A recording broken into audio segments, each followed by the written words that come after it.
Dr. James Lindsay has been fighting the global elite's agenda to destroy America.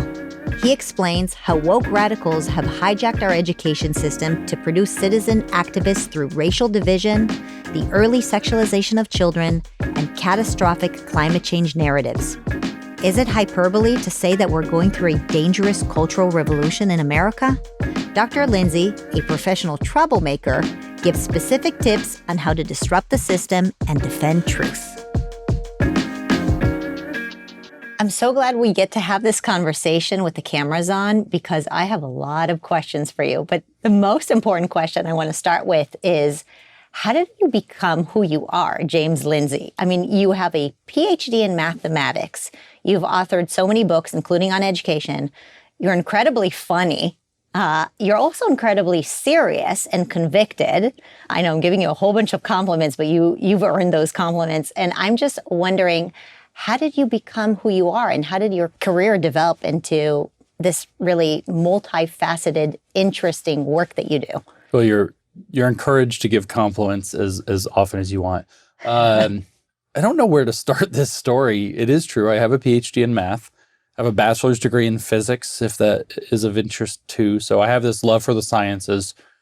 Got frustrated with how the university was kind of operating with the service level courses. I've told the story a number of times, but if it was like a freshman math class, sophomore math class, the one you have to take just to take a class, not to go into your major, we were told don't fail anybody. The last couple of years I was there, or fail maybe one student tops.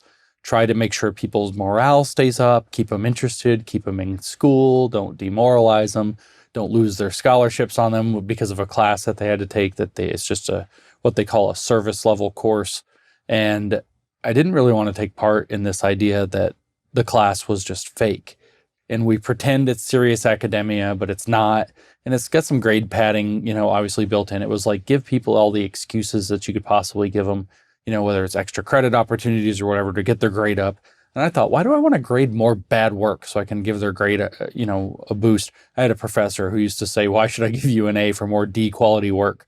When people would ask him about extra credit, and I always thought that was pretty funny, and it's kind of true. A large volume of D quality work shouldn't get your grade up. And so I got kind of frustrated with academia in general, maybe 2008-ish, 7, 8, 9. And so when I finished my PhD in 2010, I left academia completely. People on the internet are very polite and kind, as you, I'm sure, know.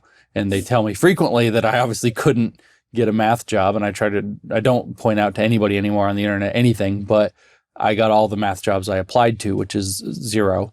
I didn't try to get any. I left academia entirely. And so I decided that, what's the most natural thing for somebody to do who just earned a PhD in mathematics? It's obviously to go to massage therapy school and become a licensed massage therapist. So that's what I did for a decade after I left academia.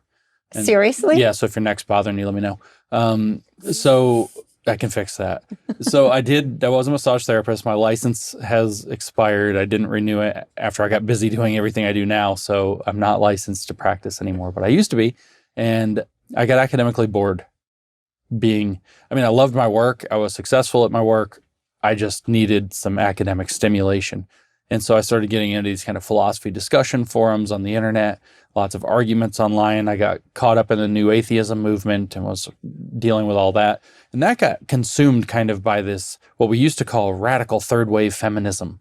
This very radical, everybody in the universe is a sexist. Everything you can imagine is misogyny. It was like the Me Too movement before Me Too happened. Some girl gets asked out in an elevator. She says no, the boy goes away. Somehow that was like rape culture or something, and she had to fear for her life. And, nice hotel, nice event. She spoke. I thought your comments were good. That really happened. It's got a name. It's called Elevator Gate. People can look it up. And everybody's getting accused of it. So I got curious. What in the world? Why are they accusing everybody of sexism and misogyny? And I started to kind of argue with people. People were wrong on the internet, so I argued with them as one does. And I finally got some of these feminists to send me articles explaining what in the world they meant by sexism and misogyny to try to, educate me so I could, do better or whatever.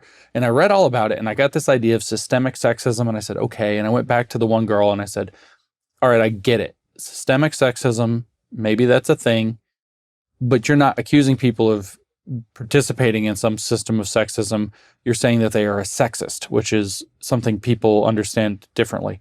Why don't you just specify which one you mean? And she said they're the same thing. And that's when I started to realize something's really, screwed up in the way that this kind of activist class is operating. It's not being kind of on the up and up with what it means, with what it says, with terrible accusations. It could be career-ending accusations or worse for people. So kind of one thing leads to another, and we start watching the academic literature. A friend of mine named Peter Boghossian and I watching the academic literature. The papers are really crazy that are getting published, particularly in these kind of theoretical humanities, gender studies in particular, we had a keen interest in. I remember seeing a paper in a very, very high-ranked journal in gender studies. It's called Gender and Society as a journal. There's a paper that argued that menstrual blood is a social construct. And I thought, well, that's crazy. And this is just kind of getting past any common sense. Yeah, any range of common sense or sanity. It's like, okay. And so Peter and I get on the phone, we get talking, and then there's this one paper that comes out. We're like frustrated with this. There's this one paper that comes out that argues in the middle of 2016, I guess it was June or July, I think, 2016, that argues that the science of glaciology is intrinsically sexist because it doesn't include feminist art projects and indigenous mythologies about glaciers. And so those have to be included or else the science is sexist. And this got published in a very high-ranking journal. It got a lot of attention. It was a project out of the University of Oregon. It was operating on just short of $500,000 of National Science Foundation taxpayer money allocated to the sciences. And Peter and I we got on the phone and we said, enough. And we decided these people are ripe for an academic hoax. We thought they don't know what's true and false. If we just flatter their political beliefs and write a thing about anything that flatters their psychotic political beliefs, that puts down men, that, says everything's socially constructed, then certainly we can get it accepted and reveal that the whole thing is fake. And so we started to write a paper at the end of 2016 that we titled "The Conceptual Penis as a Social Construct." We said we should not consider the penis as a sex organ because there's trans people who haven't had theirs cut off, so it can't be a male organ if a female trans woman has one. And so it's not best thought of at all as a anatomical organ or reproductive organ, but rather as a social construct that lends itself to male braggadocio, machismo, all this stuff. And it causes most of the problems in society through patriarchy and toxic masculinity, especially it causes climate change. So the penises cause climate change. And this, okay, so I just need to slow down so I comprehend because there's a lot of confusion here. So you guys got a paper published that makes the claim that the penis causes climate change? Yeah, it causes all of our problems. And it actually got printed and accepted? Like, what does it mean you made this paper? Like, who accepted this paper? So that's a yes, but. It did get accepted, but there is a but here. And so we wrote this paper and we submitted it to, I'll say for clarity, an actual masculinities journal called Norma. I forgot what Norma stands for, but it stands for something. The M is masculinities. And so we submitted it to this journal and they did not accept the paper, but they said, we would love to forward this paper in-house to a sister journal of ours and have them evaluate it. Now, little did we know that we had actually uncovered a genuine academic scandal here. We had a Taylor and Francis, that's the publishing company, journal that did not want the paper. They said they would forward it internally to a sister journal, but that sister journal is actually a predatory journal that is pay to publish. You give them, I think at the time, $1,300. They'll publish whatever you want in an academic journal. And so now you have a real scandal that Taylor and Francis is taking papers it knows are inadequate, using existing journals as a vehicle to push them into a money-making scheme that's actually a parasite on academia. And so not really knowing what that was, we just said, yeah, okay. And so we let them forward it. Cogent Social Sciences, being, as it turns out, predatory, accepted the paper with virtually no review or anything, and then published it, and then sent us an email and said, we forgot to charge you. Will you please pay? So we said, no, of course not. And we spiked the football and said, gender studies is fake. Look how stupid they are that they published this. So this is truly an ambiguous case. I don't want to overstate what we didn't prove much. And so some articles came out and one thing kind of led to another, but they said that if we really wanted to prove our point, we needed to do kind of all these different things, high-ranking journals, more than one paper, yada, yada. So Peter and I got on the phone with one another and said, why don't we do that? And so we started off a month or two later in what's called now the grievance studies affair, where rather than writing this one kind of one-off funny paper, we wrote 20 of them over the course of a year and submitted them to high-ranking journals. And we ended up getting a lot of them accepted, and a lot of them got published. And a lot of them were still under review when we got caught and had to quit. In the process of that is where kind of all of the changes that you're asking about in terms of how did I become James Lindsay, so to speak. Part of it was that I started to read their literature very seriously in order to replicate it successfully. I started to really understand it and started to understand how dangerous it is and how bad it is. And one of our papers was particularly important because what it was about was education. And we wrote a paper that said we should find out the privilege of the kids. We should have them do the privilege walk, take 2 steps forward if you have, 2 parents in the household, take 3 steps backwards if you're Black, or whatever the different things are, and get the kids in different places and find out what their privilege is. Then we said what we should do is codify that, attach it to the syllabus, or to the roster, I should say, and then depending on where you fall on the privilege scale, treat the kids differently. That's called a progressive stack of the classroom. And so we should progressively stack our classrooms. So kids who have, and by the way, we didn't make this idea up. It was actually a professor at the University of Pennsylvania that got in trouble for doing it. And it's way back in 2017 when you could get in trouble for doing that. Right now it's celebrated. It's celebrated. So we suggested that we're going to do that. But what we're going to do is we're going to invite the most privileged students, who would be the white males, to listen and learn in silence, to sit on the floor wearing chains, to experience reparations, to be spoken over, interrupted, mistreated, and so on. So we're going to abuse the students, but we'll do it with compassion because we wanted to be funny. And they wrote us back. The peer reviewers for the academic journal, which was Hypatia, which is a very famous, actually, academic journal, wrote us back and said, we love the idea. You're right to talk about white fragility as a reason people will object, blah, blah, blah. However, you can't use compassion because you may recenter the needs of the privileged students over the oppressed students and make it about them. And so I was rather alarmed by this idea that we thought that we were writing this paper about abusing students as an educational opportunity. We said they'll never take it unless we say we have to do it compassionately. And then they said compassion is the wrong way. And they recommended these resources into what's called the pedagogy of discomfort. And so that's the idea that you want to take people who are in a position of privilege and make them as uncomfortable as possible, leave them to sit with their discomfort. This comes from a book called Feeling Power by Megan Bowler from like 99 or something like that. And this will help them overcome their privilege. So literally like thought reform, psychological abuse. And that was the way to go, not compassion. That's terrible. Yeah. So I get on the phone with one of the other guys doing the project with us. About a week later, I sit on it and think about it, and we're talking about it. And we decided the logic of that taken to its conclusion ends in genocide. We're going to have a group of people who are by features of like their skin color, their sex, their sexuality are irredeemable. The only thing to do is to abuse them, to try to change them, and you can't use any compassion for their situation whatsoever. And so I asked my wife, I went to her and I asked if I could quit my job, which was the massage therapy, and dedicate my life full-time to reading and studying and exposing the woke literature, because I said, I think Western civilization ends because of this stuff. And she thought I maybe lost my marbles a little bit. And she, being a practical woman, and she is a very practical woman, said, can you make money doing that? And I said, I don't know. And she said, you have 18 months to figure that part out. And in that we're old school and she's really a woman who's actually a woman, 18 months meant 15 months in practice, as we found out 15 months later.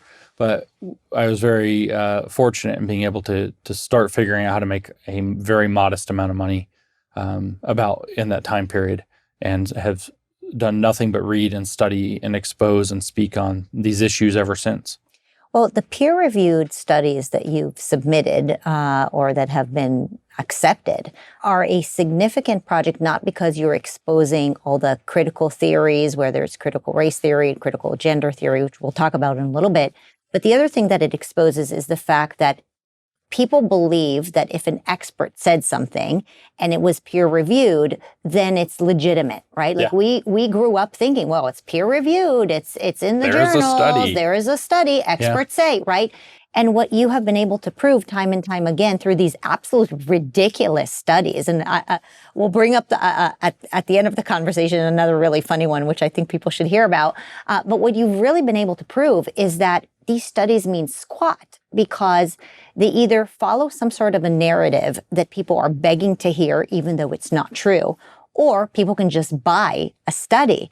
And those things are pretty significant because so many of the things that are impacting our lives are based on these studies. It's horrifying. It's horrific that people don't know this. Yeah, you got to think like, okay, so the last line in our society for, if you have a conflict between two people, and I don't mean that they're punching each other, but they have a disagreement, of a substantive nature, the last line is the court. The court is going to decide. Well, judges are busy people. The judges are experts in the law and making judgments about the law.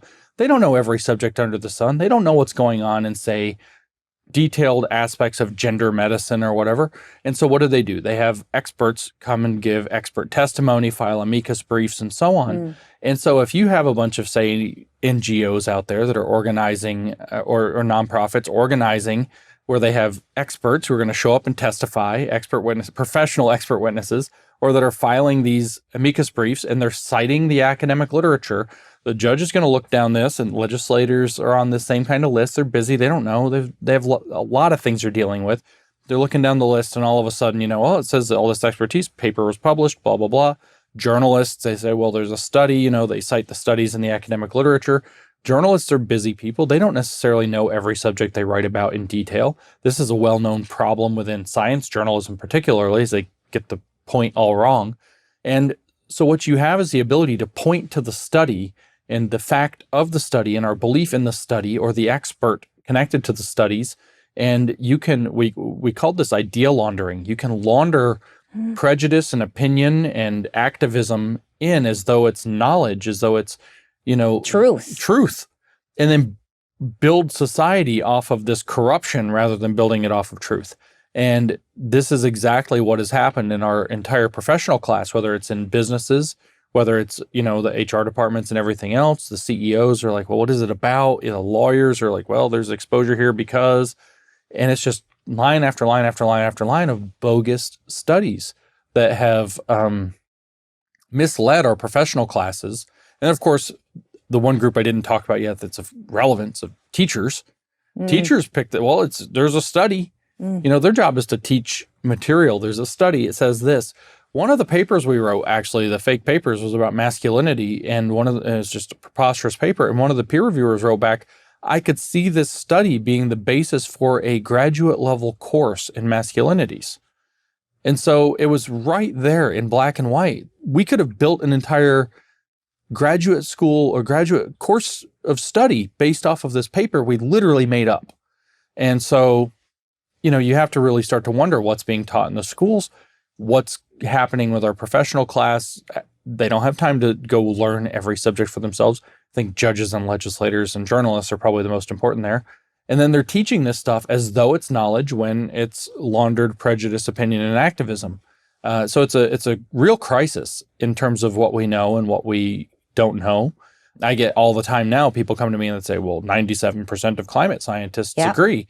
And I'm like, so, okay, so, you're going to tell me that? Like, yeah, well, what if there's manufactured consensus there? I have a lot of reasons for doubt all of a sudden about manufactured consensus. We just lived through it with public health. We saw a lot of manufactured consensus.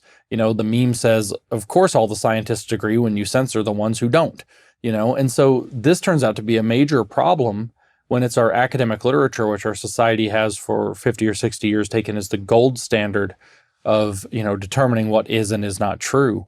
It's a big problem. Yeah, I mean, we've been experiencing it here at PragerU because we trying to give multiple perspectives on climate and climate catastrophe, and then the media, of course, whether it's the New York Times or NPR or any of the folks that are, writing hit pieces on us, they'll use these expert journals to say that we're creating misinformation, right? 97% of climate scientists agree. that, the world is coming to an end. Yeah. Anything on gender is another massive issue. You know, what is a woman? What is a man? Queer, all of that stuff. How did we get to a point where so many things that make no sense, right? It makes no sense, have become part of the mainstream narrative. How did we get here? Well, I think a lot of it does have to come back to the universities. So something that the activists have understood for a very long time, and this is sometimes referred to as the long march through the institutions. It was laid out by a Italian Marxist in the 1920s and 30s, Antonio Gramsci. He said that when you have a culture, say like American culture or Western culture, it's very robust. Its cultural institutions reproduce the culture. So what you have to do is, if you want to change the culture, is get inside and change them from within. And he laid out 5 areas, Gramsci did, of cultural production that need to be taken over from within and start to be redirected. And he said that the 5 most important, in his opinion, were religion, family, education, media, and law. And so he put some special emphasis on education, because what the activists have understood, at least since the 60s, is that everything in the professional world is downstream from education. If you want to be a doctor, you're going to go to medical school after you go to college. If you want to be a lawyer, you're going to go to law school after you go to college. If you're going to be a journalist, you're probably going to go get a 4-year degree in journalism. If you're going to be it doesn't matter, a teacher, you're going to go to teachers college. And they realized, and they explicitly said that they realized in the early 1970s, that if you want to change the course of society, you need to get into education at all levels, and you need to train the next professional class. Well, if you have an apparatus that's at the university that's rewarding just publishing papers in journals, and you have a apparatus that's been built to build up journals that are bogus, which, as it turns out, was pioneered by Robert Maxwell. That's the academic publishing model we all run on, just because it's fun to say, and we all love a good conspiracy theory. Robert Maxwell has a very famous daughter named Ghislaine. As it turns out, he's the guy who came up with the model of academic publishing that we use now, which created the publish-or-perish model of academia, where it's the number of papers that you publish determine, can you be hired? Can you get tenure? Can you get career advancement? So the entire careerist apparatus in academia is built around the idea of publishing. We could get into how the journal system works. It's another matter, but the libraries will buy any journal that a professor asks for. So there's a business model for it. That's what Maxwell came up with. And so now you have the system to where the universities have been able to increasingly bring in activists who write activist things as though they're legitimate journal articles. They can get a journal incorporated, they can get it under a major academic publisher, and they can get a market for it by getting university libraries to pick it up. Meanwhile, there was another deliberate push to start hiring more and more and more people in academic departments who actually had activist leanings. And by this means, they were able to start taking over academic, not just whole departments, but kind of the whole academic process, and to create generations of professionals. In 1972, in a book called Counter-Revolution and Revolt, the leading neo-Marxist thinker of the 60s and 70s, whose name was Herbert Marcuse, wrote that we have to go into the professions. He said, we have to go be computer programmers. We have to go into education at all levels. We have to go into the professions, and we have to bring our ideology with us. We have to change them from within through what Rudi Deuschke called the long march through the institutions. And so they understood that if they wanted to change society after the radicalism of the 60s failed, that they were going to have to go in and transform institutions. Well, you start getting the media, you start getting lawyers, you start getting doctors, you start getting the entire kind of political class, all the professional classes, the educators, all saying the same thing for 50 years or 30 years, at least the last 30. Turns out, just starts to be what people believe is true. And all of a sudden, you can take the entire apparatus of what we believe and shift it over to stuff that's completely without basis, because you've created an artificial basis for it, starting in the university system, starting in the education system from there, and spreading out into all of the professions. After that point, I mean, what are people supposed to believe? How many people are supposed to go do their own research, where who knows how many scientists haven't been able to get their papers published if they disagree? But the news just comes on TV and it tells them, oh yeah, hottest summer we've ever had. Haven't you noticed how hot it is? Your phone pops up and I got notifications all summer. More heat than usual. The weather map is all red, even though we had an abnormally kind of cool summer where I was for the majority of it. Still heat warning, heat warning, heat warning every day. Subjective sense says, well, it seems really hot. And you can get people to believe things that aren't true through a combination of propaganda and getting largely the professional class to back that up and the media to repeat it all the time. Sure, we saw it in California. Hurricane coming, don't leave, don't do anything, shut down all your businesses. And then people are like, what? A leaf didn't even come off my tree. Oh, wow. Yeah. You know, you talk about the washers, which is the schools, the education systems. And I remember this also being an educator myself, right? I got a master's in education. I went through the degree. And I remember having, you know, pretty strong fights with my professors about, I wasn't political at the time. I didn't quite understand that this is the politicization of the classroom. Yeah. But I had a sense of something going on. Like the, you know, SEL felt like a Trojan horse to me. I didn't quite understand how to define it as Marxism. And, you know, after reading your book, which I really recommend every parent should read because it really will help you avoid getting gaslit, which is what I think most parents are experiencing right now. You know, reading your book and just going back into what I experienced getting a master's in education and being a teacher and even speaking to other teachers, you know, I realized that there has been a real push to turn our kids into political activists rather than strong academics. That's right. Can you just give me a quick survey of how did this happen? Yeah, actually, it turns out I can. So there's a book that's really helpful for decoding this. There's a guy, his name is Isaac Gottesman. He used to be, I found out that he's no longer there at the Iowa State University. In 2015, he wrote a book called The Critical Turn in Education. And in that book, he lays out a history of how our education system got turned to what they do now, which is called critical pedagogy. The first sentence of the book, it says, where did all the 60s radicals go? And then immediately he says, not to the religious cults, which is weird, not to yuppiedom, but to the classroom. And so all of the radicals from the 60s started to infiltrate according to that long march through the institution's plan. And the main place they all moved was education. If we can't change the culture directly, we're going to change the culture by changing the kids, by changing the schools. So the strategy is if you capture the colleges of education, you capture the teachers. And if you capture the teachers, you capture the students. And if you capture the students, you get the future. And so that was the long strategy that they started to employ. Well, this was kind of faltering through the 1970s. They didn't have a whole lot of success. There was a lot of kind of experimental classrooms. And in most places, they didn't catch on. They didn't do very well. Then you have this one in the late 70s, this one activist, Henry Giroux. Henry Giroux is a frustrated, outright communist teacher. He's in Rhode Island at the time. He's trying to do like the talk circles in the room instead of having the desks in rows. His principal's always giving him heat for it. He gets extremely frustrated one day and he's just about to quit. He just can't stand it anymore. He has this model of education in his mind he wants to produce, and the principal won't let him do it. And I think it's Barrington, Rhode Island, a high school there. And so he had just been given a copy of a book called Pedagogy of the Oppressed by Paulo Freire. And so he takes this book and he, like a week before, and he reads it all one night, has a religious, if you read his own description of it, he had a religious conversion experience, becomes manic. This is the answer. This tells me everything. You know, he doesn't sleep for a couple days. He rushes back to the principal. He's like waving the book in his face. He's like, this is it. This is the vocabulary I need to be able to make my, you know, democratic classroom or whatever it is he wants to call it.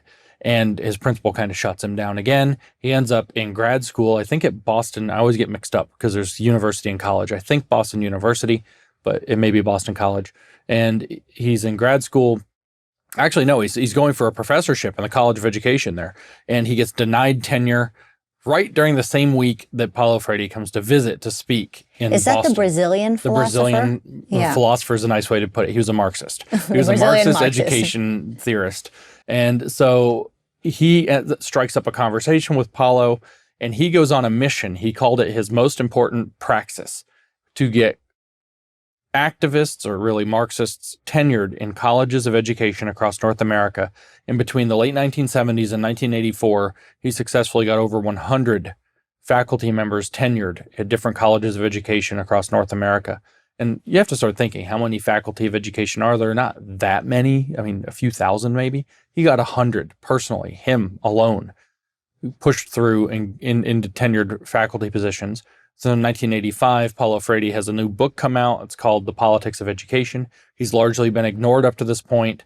A very favorable review was written for this book in the Harvard Education Review, and Giroux and others went kind of full tilt, sending it to the people that they had got tenured, and they started to get Paulo Freire's methods taken up in colleges of education. So that's 1984 and 5, so that Isaac Gottesman records later in the first chapter of Critical Turn in Education, he says, so that Paulo Freire arrived where he is today, which is to say everywhere in colleges of education, essentially by 1992.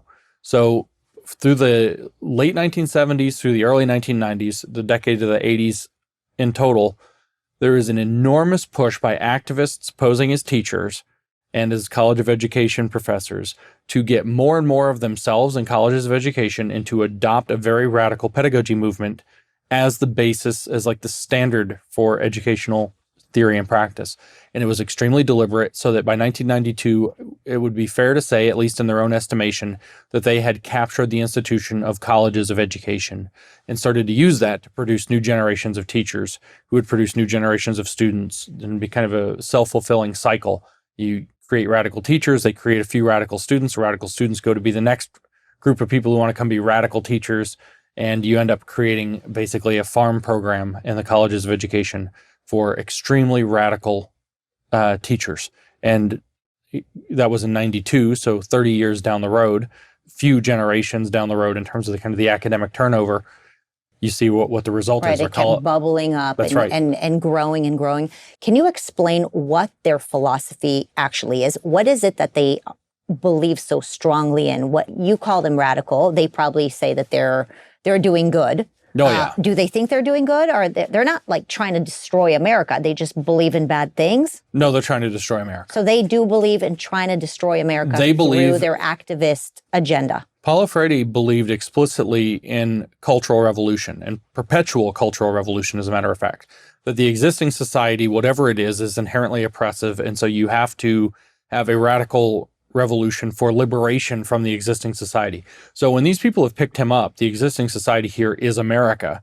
We need liberation from America, which means they are not in favor of America. They'll say that they're pro-America, but they have a vision for a different America that's maybe not even based in the Constitution. It's like, I love you, but I want to change absolutely everything about you. Yeah, exactly. I love the idea of you as I have constructed it in my head, and we're going to change you to match that idea, is really the model. And so when I say that they're radicals, they are Marxist radicals of one form or another, who have decided that their mission is to liberate our society from its pre-existing modes, and to use children that they're radicalizing in turn at school as the vehicle to do it.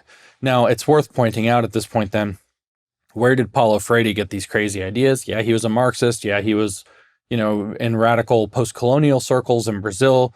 And yeah, he got into liberation theology, and he studied with the so-called Red Bishop of Recife named Dom Elder Camara, and had all of these kind of very radical Marxist beliefs. Then he went and stayed and studied Marxism very heavily through the 1960s before he wrote Pedagogy of the Oppressed. But he also says in a footnote of Pedagogy of the Oppressed that the model that he advocates for is based off of the very successful model he's witnessed in Mao's China. So the Maoist re-education model that Mao Zedong used, at that point we have to guess through the 1950s, would be the information that Paulo probably would have had access to, which was a deliberate brainwashing method through the schools, was the model that he was using for his education theory, which got picked up by these 60s radicals who chanted things in the street, like, I don't know if you knew their chant that they chanted in the 60s, which was Mao, or is it Marx, Mao, Marcuse. Marx, Mao, Marcuse. Wow. And so they were Maoists. And so Maoists went into the education system, American Maoists, who believed in Mao and believed in the Cultural Revolution, went in. And then here we have a guy who finds the philosophy, the education philosophy based off of Mao, elaborated out, and plugs it into the system. And of course it worked. That's exactly what those radicals that infiltrated education were looking for in the first place.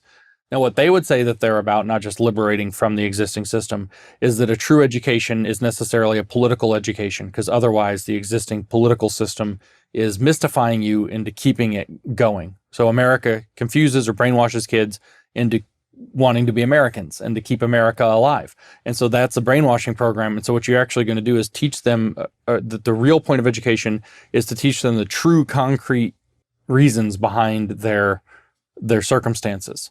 And so you use the educational material as an excuse to talk about the political ramifications that they experience in their lives and use those specifically to radicalize them against the existing system in order to bring about cultural revolution.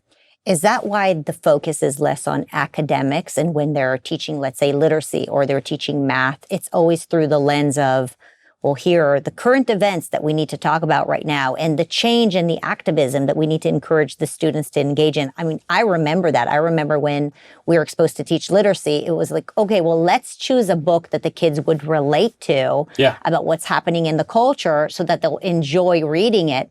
But truly, it was brainwashing of left-wing politics, even in literacy. And so the parents are gaslit because they're thinking, oh, this is just a literacy class. The kids are just learning how to read English, right? Or this is just a math class. They're just calculating. Yep. But suddenly they sneak in all of this, generative lesson planning. Talk about that a little bit. So generative is the Paulo Freire idea, is that you use in education are generative themes, he said, which are themes that are relevant to the lives of the learners. And you use the generative theme as an excuse to generate a political discussion about the issue, and you use the political discussion to generate academic interest so that they'll want to study the subject. The idea is, well, if it's more engaging, if the book is about something relevant to their lives, if it's culturally relevant, if it's politically relevant, they'll be more excited or interested, like you just said. They'll be more engaged, and that'll make them want to read Classic or want to learn math. 7th to 8th grade. But what Freire says is very explicit, and this is why I call it, the subtitle of the book says the theft of education, because they've stolen, what I describe in this book is how they stole the mechanism of education. They also stole the purpose of education, but that's a separate issue. They stole the mechanism of education. So what they do is they use, and this is Paulo Freire's idea and his words, is that the academic lesson, the literacy lesson, is a mediator to political literacy or to political lessons, to political knowledge. And so what that would be that the reading lesson is just an excuse to set up either a political book for them to read or a chance to have political conversations. We see with the Drag Queen Story Hour, for example, this word generative. They wrote a paper called Drag Pedagogy. They explain what Drag Queen Story Hour is all about. Who are they? Well, a trans educator and a drag queen that's actually pushing the program, who goes by Lil Miss Hot Mess. And so they write this paper and they say that Drag Queen Story Hour is a generative method to bring kids into queer ways of knowing and being, living queerly, alternate modes of kinship. I get in trouble for the okay groomer thing. I still struggle, and I challenge people to find a better word than groomer for preparatory introduction to alternate modes of kinship and living queerly, which is a direct quote for what they say the goal is of Drag Queen Story Hour. But it's a generative method. It's meant to generate, it's an excuse to mediate a political conversation. Who is building all of this? I mean, I feel like it has gone so much worse. I do remember 20 years ago that this was an issue. I remember having arguments with my professors when I was getting my, education degree. But it feels like over the last 5 years, are we just more aware of it because of the lockdowns? Or have they gotten so much more bold about it? It just feels like it's gotten worse, especially with the early sexualization in classroom. The gender stuff, it just feels very, very aggressive.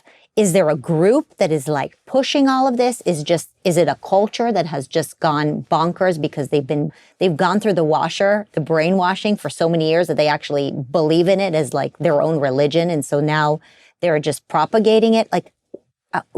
Who's behind this and why? Well, I mean, there's an easy answer to that question, but we'll give the hard way to get there. We have the colleges of education are teaching this as that's just good teaching. This is what good teaching is supposed to look like. I put that in quotes, by the way, because that's the title of one of the original papers describing culturally relevant teaching. That's just good teaching. So the idea of doing this is what it just means to be a good teacher as they are teaching people in the colleges of education. So you have a lot of people coming out of the College of Education learning this. The example I just gave is from a professional development course for teachers. So you have the pressure from the teachers, not all of whom buy into it. A lot of them see through it. A lot of them just have to keep their jobs. A lot of them do the best they can. Some of them fight back against it. But there's more than that. The teachers' unions are all invested in this. They're deeply invested in this. So they're steering all of the kind of apparatuses in education under their power in that direction.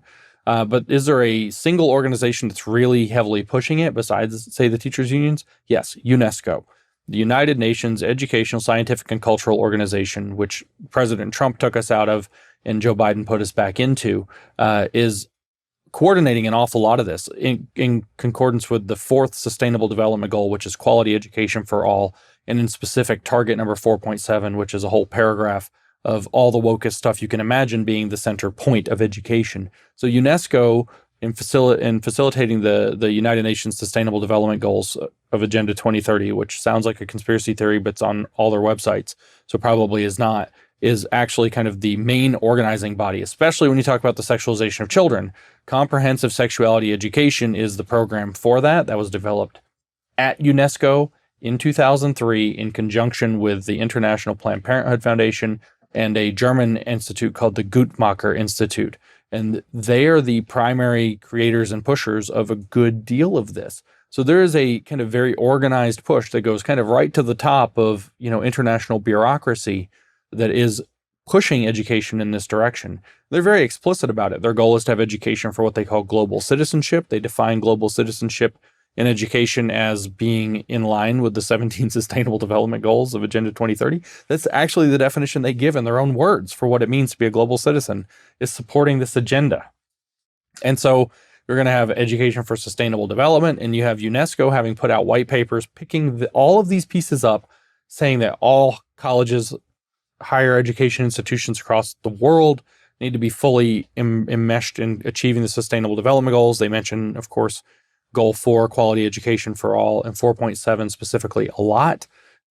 They put out papers talking about the necessity of social emotional learning to overcome the cognitive dissonance that arises from teaching kids to be activists instead of giving them a genuine education, to teach them to manage their emotions, teach them to deal with the sometimes inherently contradictory nature of the goals.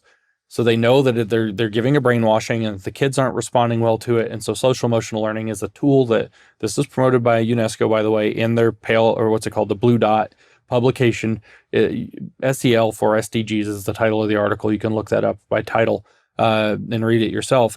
They know social emotional learning is a set of tools to overcome the mental issues that arise from brainwashing kids in school. And they aren't at all shy about what their purpose for all of it is. And it is to achieve this Agenda 2030 with its goals, and to get the kids to become the primary vectors for doing it. The National Education Association Foundation has already created a model curriculum in line with the Sustainable Development Goals for all K through 12, all 13 grades. Starts off with kindergarten. What is hunger is your theme for kindergarten. So you're going to teach kids about starvation, and I'm sure there's going to be lots of emotional, if you read it, it's all emotional, manipulative, generative education. That's exactly right. And of course, all of this is tied up with Paulo Freire. Whether you read from the Handbook of Social Emotional Learning, which has a foreword by a woman named Lyndon Darling Hammond, who I'll come back to in just a second, because there's a political side to this story too. But she writes in there that in the foreword of this book, she is kind of the leading light, if you will, of social emotional learning in the country. She was part of the Obama and Biden education transition teams. Well, she writes that her entire view of what a social emotional learning equipped school is one that's in line with Paulo Freire's model of transformation and humanization. In other words, Marxism. So it's right there at the heart of the whole thing. Now, politically, there's a reason we see more of it now. Partly this whole UN initiative started in 2003, so we're 20 years into it. That's roughly how long it takes for these things to matriculate out. But there's a more direct reason. We had George W. Bush, and he had this concept called No Child Left Behind. Yeah. And what this did was establish through the Department of Education lots of new reporting standards, primarily for teachers. In order to know whether we're leaving kids behind, we're going to test them more, grade the schools through failing schools to A, B, C, D, F schools. And we're going to have reporting standards for what the teachers are doing to make sure that they're preparing students so that no child is left behind. And of course, No Child Left Behind is explicitly a equity-based initiative that nobody heard at the time. Jokingly, sometimes they're called No Child Gets Ahead, because in practice, that's what it actually ends up having to be, because that's how equity always works. Equity always equalizes downward, not upward. It's just not possible to equalize upward. One wishes, but we don't live in a utopia. So No Child Left Behind gets replaced very controversially with Common Core. And everybody focuses on the crazy curriculum, and not for bad reasons, but it's not the crazy curriculum that really is the big punchline of Common Core. The big punchline of Common Core is that the teacher reporting went through the roof. If you want to get federal money from the Department of Education for your school, the teachers had to fill out 3 times as much paperwork. They have to report on all of these different initiatives and what they were doing, how they were meeting this, how they were meeting educational standards. It was teacher reporting that went through the roof for academic standards with Common Core, according to the program that was laid out if you want federal money. Well, in 2015, through the lobbying of Linda Darling Hammond herself, this got switched from Common Core to social emotional learning because they passed something called the Every Student Succeeds Act, ESSA or ESSA. ESSA passes in 2015, and it's a bill about that thick to read it, and I have not read it. But one of the provisions within ESSA is that the reporting for teachers, if they want federal money, has to expand out of just academic competencies and into a broader suite of competencies that can include social and emotional competencies. So all of a sudden, the school, in order to receive federal money, has to be a provider of social and emotional intervention, or maybe mental health in some regard. And CASEL, the Collaborative for Academic Social Emotional Learning, has, at this point, I guess that was 2015, it was incorporated in 1995, so 20 years in, as a huge amount of ready-to-go materials. One of its people, Linda Darling Hammond, goes out and, lobbies for the bill, and they just go from school to school to school. We know how bureaucratic structures work. Once they let something in, it's never getting out, and they say, you have all these new boxes you have to check for the federal government if you want your money. Here's a program that helps you check them off.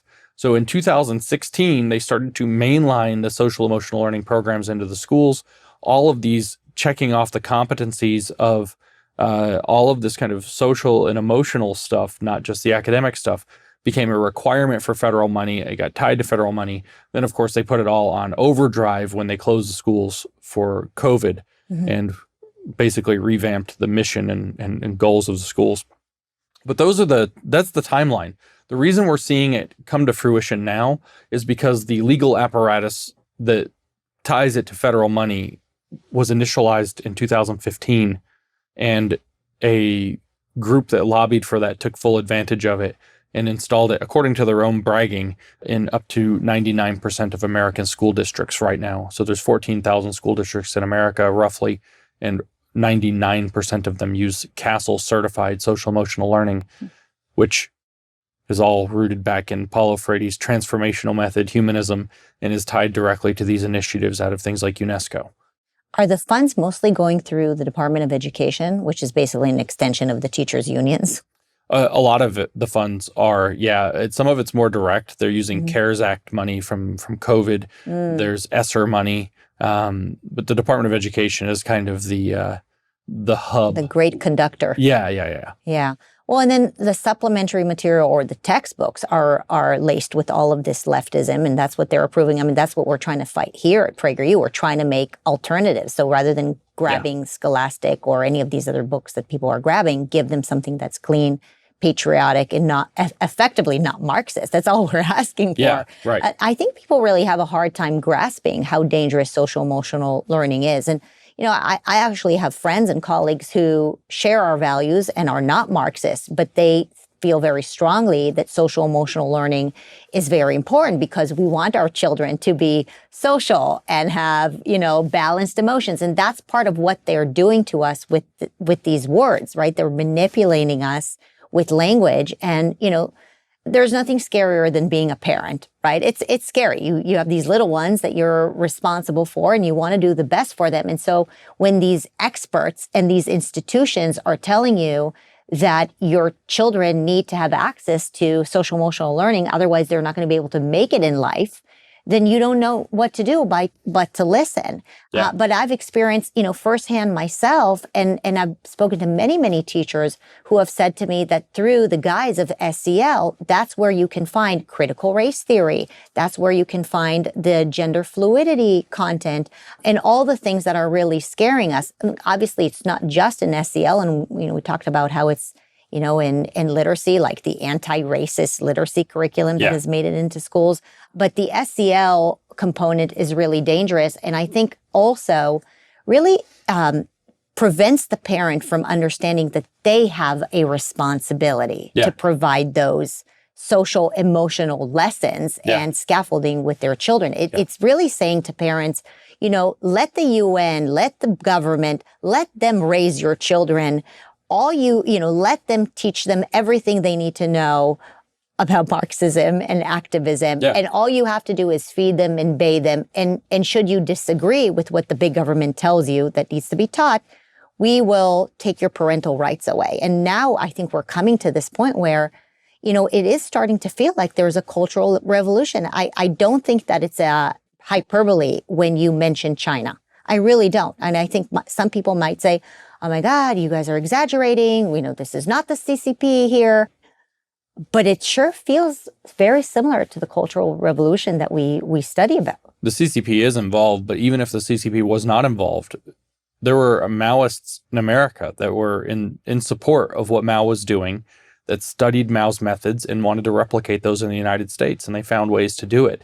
The parallels to the Cultural Revolution in China for what we're going through in America today are so shocking. I mean, we could spend an hour talking about them very easily. They're just simply undeniable that what we're going through is a cultural revolution. Cultural revolution uses a radicalized youth in service to the ideology. For Mao, it was Maoism, in particular, that Mao was like, the grand king of the universe or whatever, and the right chairman of China, and he used the Cultural Revolution to depose his political enemies in the CCP. But from Mao's formula, he called it unity, criticism, unity, to the use of identity politics with good classes of people and bad classes of people, and all of the psycho and social dynamics used to push people into the radical activist classes.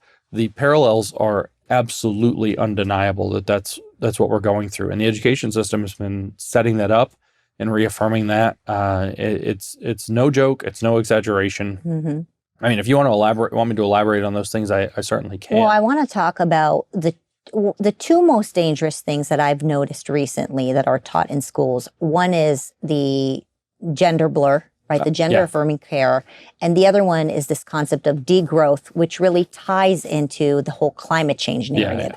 And the type of attacks that people are experiencing when they bring up an alternative perspective on climate. I mean, we've experienced it here at PragerU viciously, but I've spoken to many other scientists who, if they dare to go against the 97% concept, I'll call it concept because it's a lie, it's a bogus claim, but it is so deep in education. And, I oftentimes have to admit that even when I taught many years ago, I taught Al Gore's Inconvenient Truth because I had no idea. I thought that as long as I don't hate the climate and hate the earth, then I have to teach that there is climate catastrophe.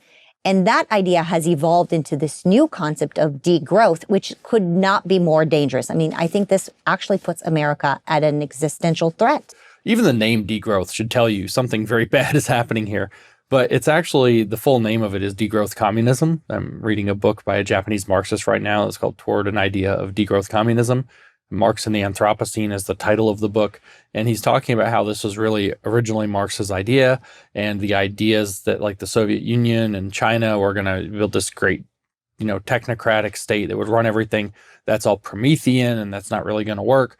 And the real thing is that we've actually got to degrow our economies. We've got to shrink the GDP. We've got to shrink, populations even. We've got to shrink everything back to a manageable level, at which point it can enter into what they call a managed circular economy that, I guess, consumes its own waste. Make whatever of that you will. This is a farce. This isn't going to work. But they think that what they're teaching is that there's an inevitable catastrophe coming. It's what Marx called metabolic rift. And if we don't degrow everything soon, we're going to degrow. We're going to get forced to degrow by a collapse of the ecosystem, a collapse of our, ability to extract resources, whether it's energy, whether it's minerals, whether it's the biosphere or whatever else. And so it's definitely a catastrophic, alarmist view, but you'll notice that they can say the words in China, but China's building coal plant after coal plant after coal plant, largely so they can power factories to build electric vehicle parts to ship to the West, while we're dealing with news in the West telling us, well, they don't work when it's really cold and they don't work when it's really hot, so maybe we just need to get rid of cars. The idea is actually that they're going to encourage the rise of China and then shrink the United States in order to avoid what's called Thucydides' trap. This kind of is a lot of baggage to bring up. Thucydides talked about the Peloponnesian War between Athens and Sparta. As Sparta rose as a growing power, the dominant power of Athens was challenged. And Thucydides said that this circumstance of a rising power and an existing dominant power is a trap that always ends in war. And so the question has been, how do we build up China, but avoid the war? And this has been the kind of global operating question for 50 years. Is a big Henry Kissinger project. By the way, Henry Kissinger had two primary proteges. One of them is Hillary Clinton, as people pretty well know. The other is Klaus Schwab at the World Economic Forum, that people tend not to know that actually Klaus's mentor at Harvard was Henry Kissinger. But the goal is, how do we let China build? And then how do we avoid the inevitable war of a rising power coming up against a dominant power? Oh, you degrow the dominant power so that when the point of war comes, it's too weak to be able to fight, knows it is, and passes the baton to China. And so you can see that this is a wholesale program of not, you say it's a national security threat or existential crisis. Yeah, it's a wholesale intentional suicide of the West in order to not end up in a war with China as we artificially manufacture the conditions of Chinese strength. We have to hamper the West, degrow the West in order to not end up in a war with China for global dominance. We just have to weaken ourselves and give it away. Right. Which, by the way, if you've read The Strange Death of Europe, that's Douglas Murray, or more importantly, if you've read Sartre's foreword to The Wretched of the Earth, which is Frantz Fanon's post-colonial book from 1962, Sartre says that that's what the Europeans have to do. They're coming for you. They're going to murder you. You might as well give it away and hope they don't murder you. And if you look at foreign policy in Europe for the last 60 years since that was written, it seems like they followed that roadmap exactly. Well, this is basically the roadmap that they're trying to lay out for the United States and the rest of the Five Eyes nations, is for us to intentionally weaken and shrink ourselves, make ourselves weak and impoverished, so that as China rises, there's no war. And that's the game that they're playing with us. Of course, that turns us into vassal states of the CCP in the long run, which is really not good. Why would the leadership of America want to weaken its own country? I mean, is it that they're just manipulated? Are they bought out? Are they just stupid? Are they kicking the can down the road because they want to do what's popular right now? I mean, that would be like my first guess is this whole degrowth thing, which I want to clarify, ties into this climate change narrative. Yeah, that's right. The world is coming to an end, and so we should not consume fossil fuels. We should ride our bikes to work. We should just degrow and just go back to 100 years ago. Yeah. Right? Like go back to live like the way people lived 100. Like I don't know who wants to do that on their own. Maybe they want other people to do it, but it's like, let's have other people live like cavemen again so that we save the planet, right? Yeah. It obviously makes no sense, except for some reason, the dominant media and our educational institutions are basically teaching people this stuff, and they're brainwashed enough to believe it. Yeah. But why would our leadership want to do this to America? Because they're afraid of wars? Or they just want to take America down? I mean, I'm not sure that makes a lot of sense. Well, that's the claim. The question is harder than that. I don't think that we can say that they're stupid. Some of them may have been naive. It seems like at some point the international business community realized that there was a wealth of money to be made in China. After Mao Zedong died, his successor's name is Deng Xiaoping, which is a name we don't mention in America far often enough. We don't know who he was, but he's the one where they opened up the market in China. His saying was, I don't care if the cat is black or white, as long as it catches mice. So what he had was, how do we get China was in shambles after Mao. It was at the point of collapse. How do we get Chinese strength back? He doesn't care whether you use a socialist or a capitalist means to do it, as long as it gets China back up to speed. But he always said that the whole point was for the glory of socialism, which was going to be his objective, was to move socialism forward. So maybe we have to include, a capitalist-looking market within China to do that. So he made deals. Immediately after he took power, Klaus Schwab from the World Economic Forum made connections to Deng Xiaoping. He tried to get Klaus tried to get Deng to come to the Davos meeting in something like 1978, or 79, very early in Deng's power. Deng said no, but they set up a World Economic Forum meeting once annually in China instead. He sent delegates to Davos, but then they went to China. Kissinger, of course, was over there trying to make deals. The business community probably realized that if China opens it up, there is a wealth of money to be made. Nike doesn't care about America because most of its business is in China. We've seen with the NBA, they're bigger in China than they are in the United States, so they don't particularly care about the US. They make more money in China. Well, the only way that they can play that game is by being, satisfactory to the Chinese government. That's if we just want to take a kind of a naive look. Maybe they thought we can change China through this and we'll win. Wrong. Vivek Ramaswamy's put that case forward very well.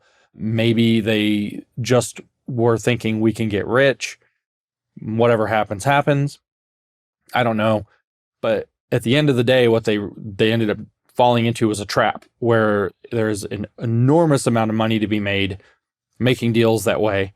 The most cynical of the interpretations is, in fact, that our leadership had been infiltrated very thoroughly by Marxists who are working in league with the CCP or with the International Communist Party in order to try to facilitate this change. We might suggest, for example, because he was inviting known communists to speak at Davos in front of business leaders like Dom Eller Camara, who I mentioned before, who was a mentor of Freire. He was also, it turns out, Klaus Schwab's spiritual leader, spoke at Davos in 1973 or 4, and he was inviting communists, and he had this mentality there that maybe there's more communism that was actually happening in these big moving and shaking deals than anybody knew all along. Maybe there was already ideological lineup to try to hand over the reins to the CCP and to Asia as things progress. So I don't know what their motivations are for sure. I don't claim to speak for people. I'm sure their motivations from person to person vary. I do know that with the money question itself answers a lot of it. There's a ton of money to be made there, and why be loyal? Why be loyal to the United States if there's a ton of money to be made in China? So what? Do you think it also ties into the whole global citizenship thing where they don't necessarily feel, national pride for America? They're worldwide citizens and they have businesses all around the world. Well, yeah. I mean, the logic of these kind of multinational mega corporations is that, business is global. So we're global. And where's the money? Well, where are the markets? Let's just work with that. And I mean, it's really cynical to say, and I don't think that most of them had that attitude to begin with. But if, everything really gets bad, if you're wealthy enough, why not just pick up and move to Shanghai? You don't have to be tied to this if you have means, this being the United States. And you get far enough down chasing the money and it becomes very difficult to get out of that position. But it is the truth about how a lot of institutions, especially nonprofits, get captured. They get large grants from shady organizations, shady big nonprofits, or maybe governments like the CCP, that say, if you want to keep getting money, let's make some changes. And in the first one's free. It's like drugs. They give you the first hit for free. You get $20 million. You build a big facility. You got a mortgage. You've got 30 people you got to pay salaries to. And if you want that next big charitable contribution, you make some big changes. Same thing works in business, though. You open up and you have a multi-billion dollar market sector in the Chinese market. Well, all of a sudden, you're going to start rearranging how you do everything in order to keep that going. Well, you can't just raise prices in the West in order to keep your market share going or to keep your profit line up. You've got to figure out how to, navigate across those. So they understand that, and the Chinese, the CCP have understood very, very well that having access to large amounts of capital is in fact a potential trap. You get stuck, not even addicted to. It's not even this, money for money's sake, avarice kind of, moral failing. You get stuck in the pursuit of money because if you're actually building and building out, then you actually become dependent upon the cash inflows that you have, which, if they're coming from bad places, suddenly gain a lot of power over you. All right. Well, thank God we're funded mostly by the public. I don't know if you know this, but there are 330,000 people that donate into PragerU. I'm wholly funded by the public. I want to tell my CFO, you see, this is why we don't pursue $10 million gifts because, we're lucky. We don't have to be controlled by anybody. Yeah, the logic has to be that if you have somebody offering you a $10 million gift, as much as it's weird to say, or huge access to some gigantic market you could never get into before, And it seems like there's no strings attached. Is it the strings come with the second hit, not the first hit? And so you treat that money as if it never really existed. It's all bonus money. Or you have to be prepared to fire the donor if you're not willing to be ready for capitulate, right? Which is generally, if you know to answer to truth. Yeah. I mean, in our case, we're religious. And so Dennis and I will say we answer to God, not to our donors. Exactly. And, I think the issue is really whether it's truth or God, you have to be completely obsessed and dedicated to that. Otherwise, you will lose your ways. And, right. If you think of access to the Chinese markets as a gigantic donor, it's the exact same model. But now we're talking about corporations, not like talking the New about York nonprofits. Times and all these other companies. Sure. Yeah. Well, all of this stuff is very frightening and horrifying, which I promised at the opening of our conversation that you're very, very funny. So I want to bring up something that made me laugh hysterically, which is one of your research papers that you've submitted and actually got published, and that is the dog one. Yeah. I just thought it was the funniest thing. Can you just remind me how that goes? It was our undoing. It was too funny is the problem. So in the process, and this all does tie in because essentially all the studies that are saying that we have to degrow get called into question because of this dog paper. That's going to be a controversial statement to make, but really that is the question. After the grievance studies affair, after the abuses with the official line from public health of COVID, the question is, when they tell you we're in a, say, climate crisis and we have to degrow, how do you know? Based on what? Oh, well, there's these studies. Done by who, right? It's like, well, who does the studies? Well, they're all in universities or at nonprofits or government entities. It's like, how do I trust any of this? And so that's really one of the things we were trying to achieve writing these papers is how do you trust any of this? So what we did was we wrote these papers. It's meant to be funny. They're meant to show that ridiculous things. And this dog park paper really took the cake. It was actually the first one that got accepted. We wrote 20 papers over the course of the 2017-18. It split over about a year. It's July to June or thereabouts. And we wrote a whole bunch of these things. This was one of the papers that we were just swinging for the fences with what we wrote. And so the original idea was, we said that, for feminism, that we should train men the way that we train dogs out of like obedience manuals. And then I was talking to Peter, and Peter has some dogs. He lived in Portland, and he goes to the dog park because if you're in a city and you have dogs, you have to go to the dog park. And I was like, well, you have all this experience going to the dog park. Let's just build it around the dog park. And he wrote the first draft, and it was insane what he wrote. And so I said, okay.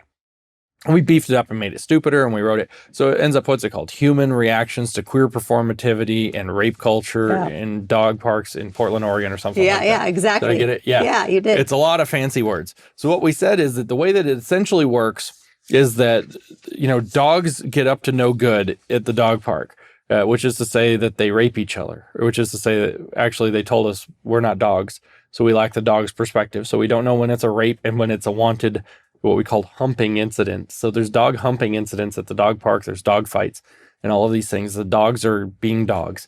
And so we claim that we sat outside at the dog park in Portland, Oregon, 3 different dog parks in Portland, Oregon, over the course of a year for 1,000 hours, but never in the heavy rain. Now, if you just keep a work week, a regular 5 days a week work week, that's like 4 hours a day, every day at the dog park or something like that. It's insane how much time that is.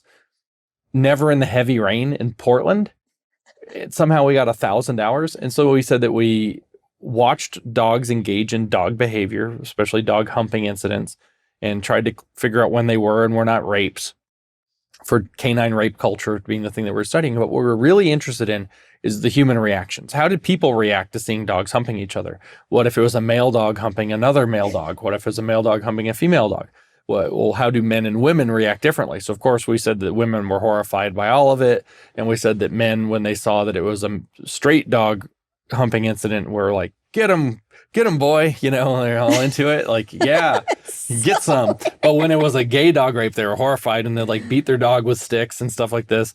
And so they really weren't down with gay dog sex, but they were really, really okay with straight dog sex. And we said we can learn a lot about human rape culture by watching the way that people react to the dog. So we said 1,000 hours in the dog park, slightly under 10,000 dogs, we said, but slightly fewer than 10,000 dogs, which is ridiculous. There's usually like 30 dogs at any given dog park because the same families over and over again. So that we had to know if they were straight dog rapes or gay ones. So we inspected the dog's genitals. The peer reviewers wanted to know how we protected the dog's privacy while inspecting their genitals. And we said we just didn't record their name, like the dog name. They really went in there into the details with you guys. They like took it fully seriously. Oh, completely seriously. And then we said that we took all this data and we passed it through the lens of Black feminist criminology and concluded that we need to train men the way that we train dogs, because dog parks, urban dog parks, are petri dishes of canine rape culture. And we said that they are rape condoning spaces, just like nightclubs. That was the entire bridge to people. Just like nightclubs. And so therefore we need to, if it's politically feasible, we need to leash men, shock collars, yell at them, obedience training, the whole 9 yards. And this paper was accepted for publication by the leading feminist geography journal called Gender, Place, and Culture, and given special recognition for excellence in scholarship in the field of feminist geography. They took it extremely seriously, and they were very, very complimentary of this stunningly important piece of work. What was your reaction when the study actually went through and they accepted it? Well, it turns out that of all things, we were on video when that happened. So we had contrived, sort of, not really contrived. We'd gone out to Portland and contrived for all four of us working on this together to be there at the same time. So there were the three of us. It's me and Peter Bogosian and Helen Pluckrose. And we contrived to do some events at Portland State, so the three of us would be there. And we also had Mike Nana was doing a documentary, and that was the contrived part. And he was actually staying with Pete at the time in Portland. So we had our documentary filmmaker. We were going to get some footage. We were going to do some interviews. We were going to just kind of like make a game plan for the coming year, sit down, and we cooked up these events so that we would all be there and could do it. And it turns out that the dog park paper got accepted while we were doing one of the events. We were doing an event at Portland State called Is Intersectionality a Religion? They're sponsored by Turning Point and the College Republicans. Get back to the house, and there I have an email. I check my email, and I'm like, Mike, get your camera. And he comes back, and it's all on camera how we reacted. We talked about it. I read the email out loud to them on camera. It's unbelievable how lucky we got to get this on film. And we were sitting there, and Peter and Helen were gratuitously happy from the drinks and laughing their heads off. And I'm laughing just because it's funny. We were reading the peer-reviewed comments into the camera. We were reading parts of the paper into the camera, laughing, tears streaming down our faces. You can't understand what we're saying because we're laughing so hard. Oh my God, they accepted this nonsense. That's right. And so then the next day, in this cold light of morning, his sobriety sets in. We're walking down the street in the nice, beautiful, like oak trees or whatever they are in Portland, with the beautiful streets. We're walking down the street talking. We're like, that paper's going to go out and people are going to know it. It's fake. And so we knew that at that point the clock is ticking. We're going to get caught. This paper is too stupid. They're going to publish it.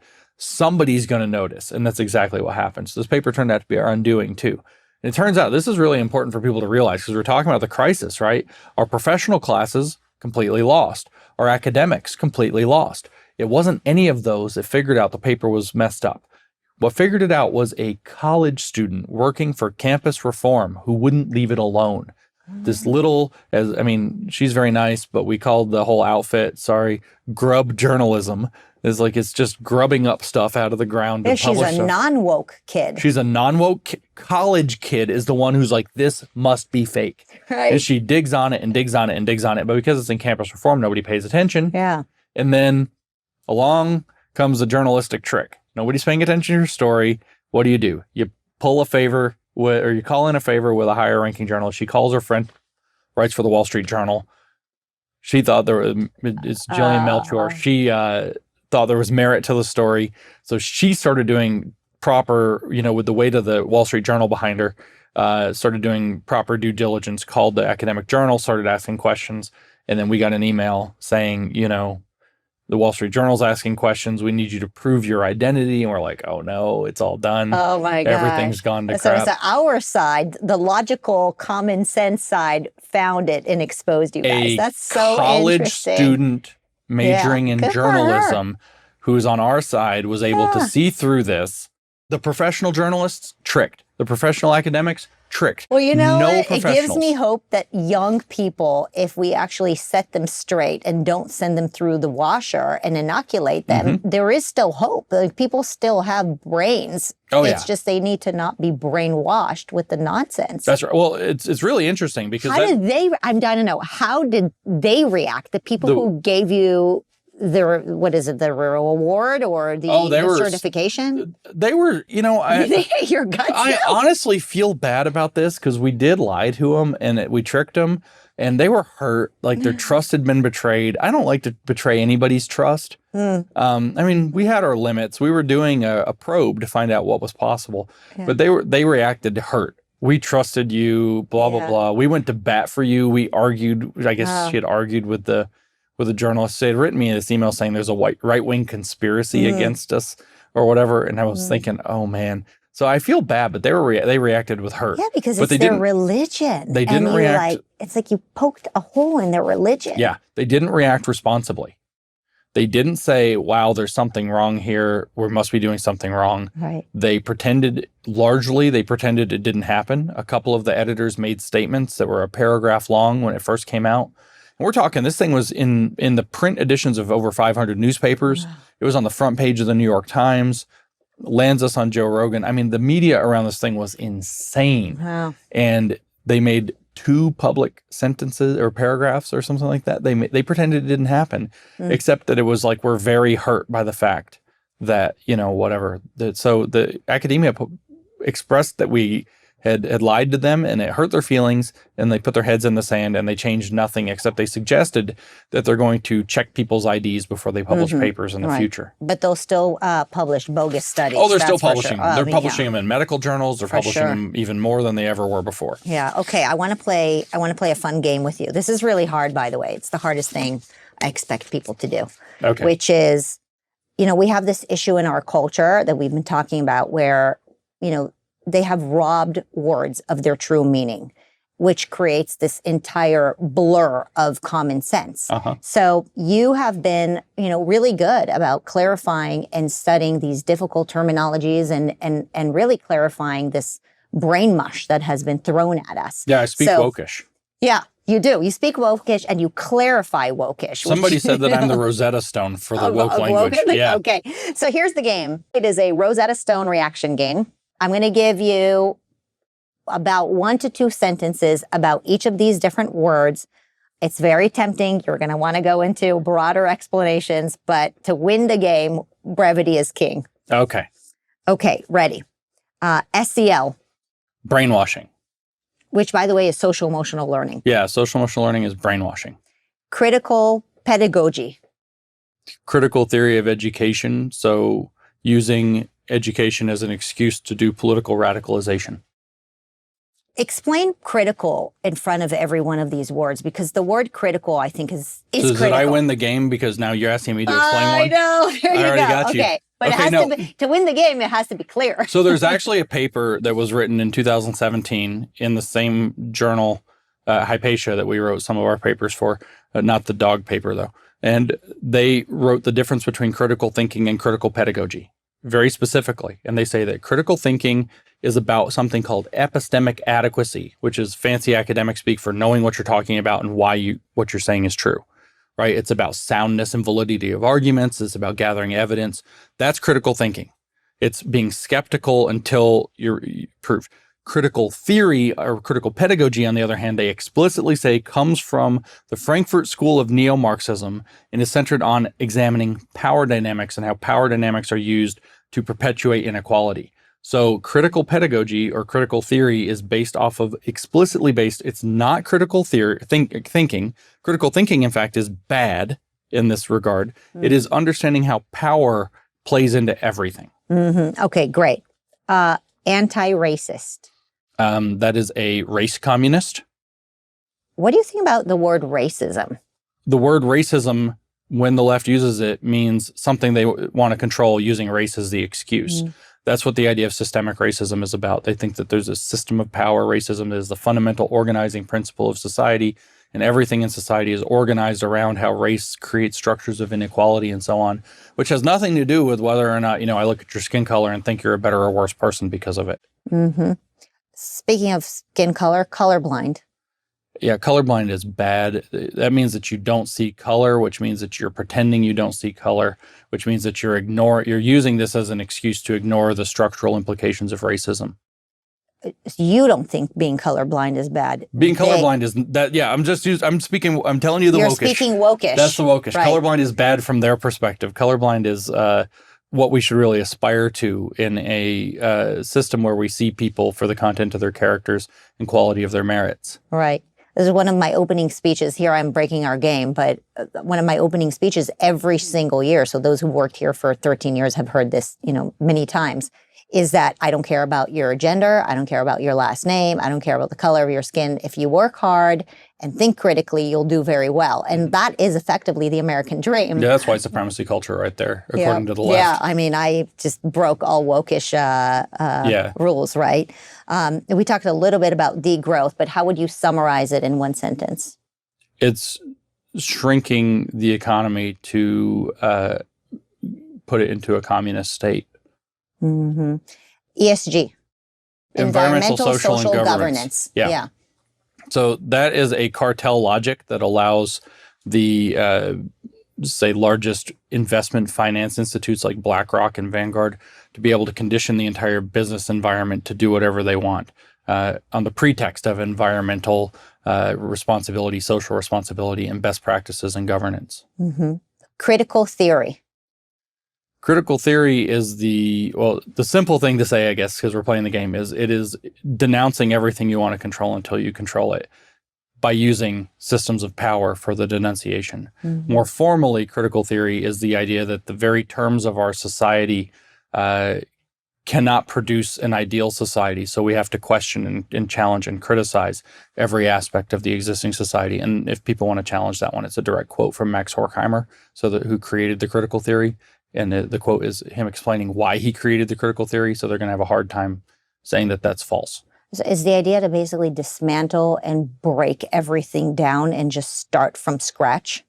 It's that the existing system cannot produce the ideal system from within whatsoever. So he said that it is not possible to describe the ideal or good society from the terms of the existing society, but it is possible to criticize those aspects of the existing society that we don't like and want to change.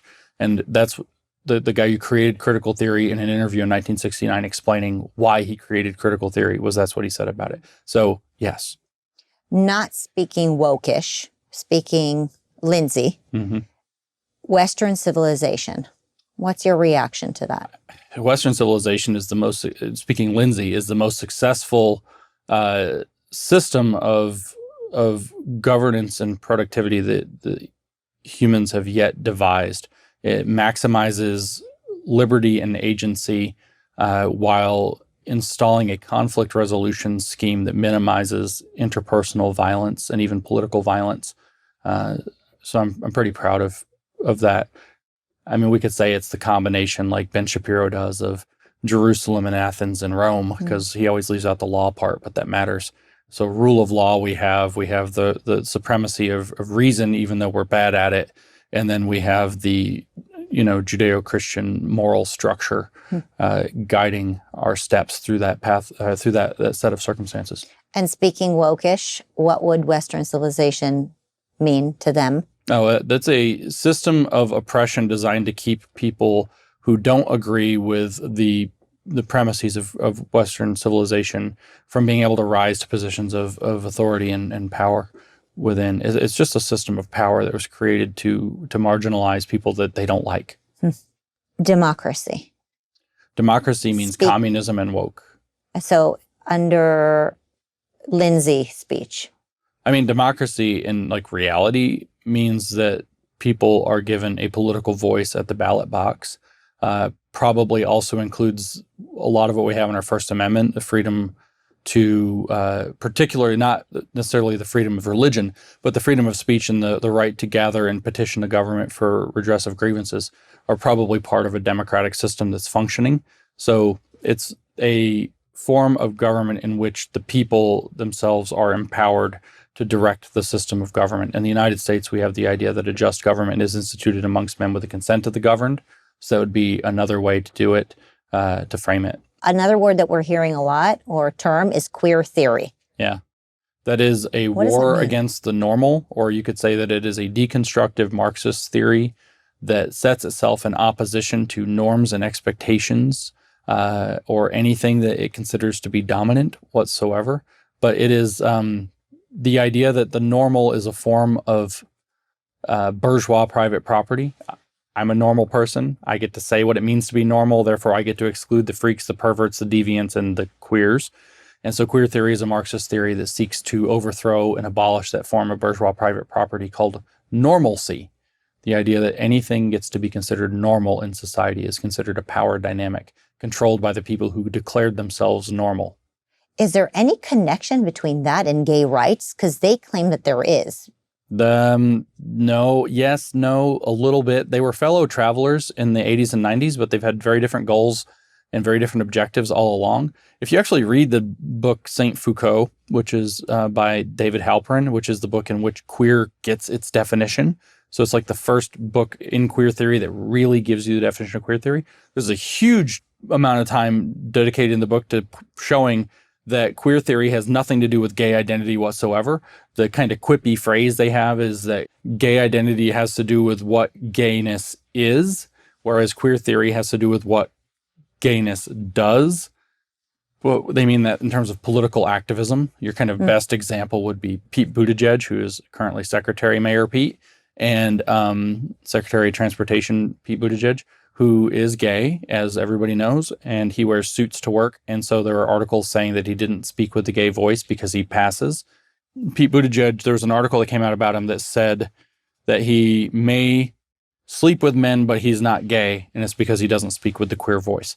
And so you see this theme repeated throughout virtually all of the literature in queer theory, is that it is completely distinct from the identities. In fact, they have a concept. You've heard of heteronormativity, I assume. That's a big word for them. There is also homonormativity. I assume you have not heard of that word. Homonormativity does not mean that homosexuality becomes the norm for society. It means that homosexuals are considered normal in society, and it's very bad and woke. And queer theory is very against. Oh my God, I can't even keep track of all of this stuff. It is very against gay acceptance and normalization.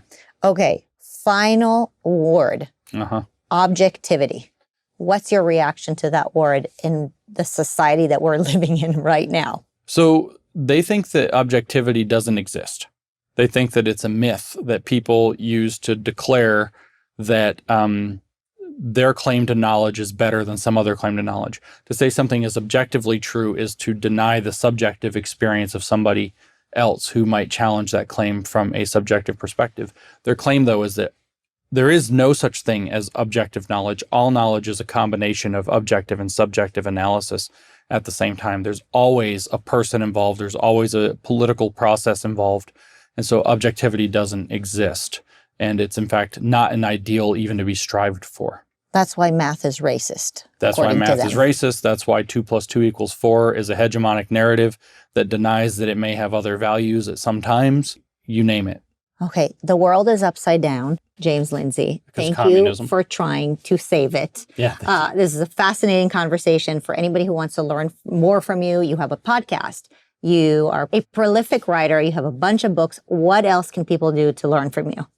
I mean, that's kind of the list. I have a podcast. I go on a ton of podcasts. The amount of material that's out there that I've put out is pretty incredible. I do a lot of interviews. I do a lot of writing. I do a lot of recording of my own. The website and my social media, which is @ConceptualJames. The website is newdiscourses.com, are kind of the best places to get started. And you're super active on Twitter, X. Twitter. Right? Yeah. Yeah. I refuse. You refuse to call it? Okay. We're going to have another meeting about that one. Thanks. This was great. My pleasure.